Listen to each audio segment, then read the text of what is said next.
ദൈവനാമത്തിന് മഹത്വമുണ്ടാകട്ടെ. ഇന്നത്തെ ധ്യാന വിഷയം പ്രത്യാശ. വേദഭാഗം 1 തെസ്സലോനിക്കർ 5 അധ്യായം 8 മുതൽ 24 വരെ. കുറുവാക്യം സങ്കീർത്തനം 27:14. യഹോവയിങ്കൽ പ്രത്യാശ വെച്ചുകൊള്ളുക, ധൈര്യപ്പെട്ടിരിക്കുക, നിന്റെ ഹൃദയം ഉറച്ചിരിക്കട്ടെ, അതേ യഹോവയിങ്കൽ പ്രത്യാശ വെച്ചുകൊള്ളുക. ഉജ്ജ്വലമായ പ്രകാശം പോലെയാണ് യഥാർത്ഥ പ്രത്യാശ.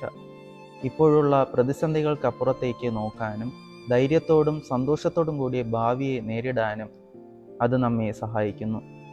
ജീവിക്കുന്ന ദൈവത്തിലും ദൈവിക വാഗ്ദാനങ്ങളിലും വിശ്വസിക്കുന്നവർക്ക് മാത്രമേ തിരുവെഴുത്തുകൾ വെളിപ്പെടുത്തുന്ന രീതിയിലുള്ള പ്രത്യാശ ഉണ്ടാകുകയുള്ളൂ.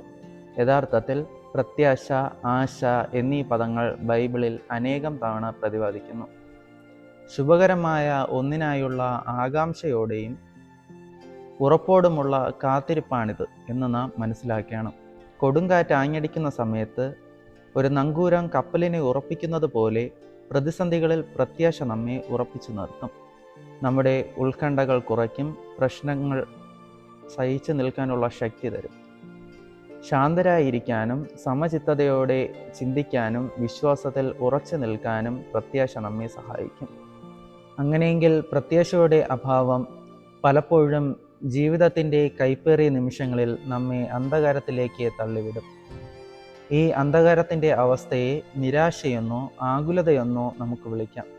ഒരു സ്ത്രീ താൻ ഗർഭിണിയാണെന്നറിയുന്ന നിമിഷം മുതൽ ജീവിക്കാനിരിക്കുന്ന കുഞ്ഞിൻ്റെ ഓരോ രൂപവും പ്രത്യേകതകളും പ്രത്യാശയോടെ സ്വപ്നം കാണുന്നത് പോലെ ജീവിതത്തിൽ കർത്താവിനെ വീക്ഷിച്ചുകൊണ്ട് കാത്തിരിക്കുന്നതാണ് പ്രത്യാശയുടെ പരമപ്രധാനമായ അനുഭവം. യഹോവയിൽ പ്രത്യാശിക്കുകയും ആശ്രയിക്കുകയും ചെയ്യുന്നവർ ജീവിതത്തിൽ ഒരിക്കലും പരാജയപ്പെടുകയില്ലെന്ന് തിരുവെഴുത്തുകൾ ആവർത്തിച്ച് പ്രകടമാകുന്നു. നിറം കെട്ടുപോയ നമ്മുടെ ജീവിത നിമിഷങ്ങളെ ഇവ കൂടുതൽ നിറമുള്ളതും നമ്മെ മുൻപോട്ട് പോകുവാൻ സഹായിക്കുകയും ചെയ്യുന്നു.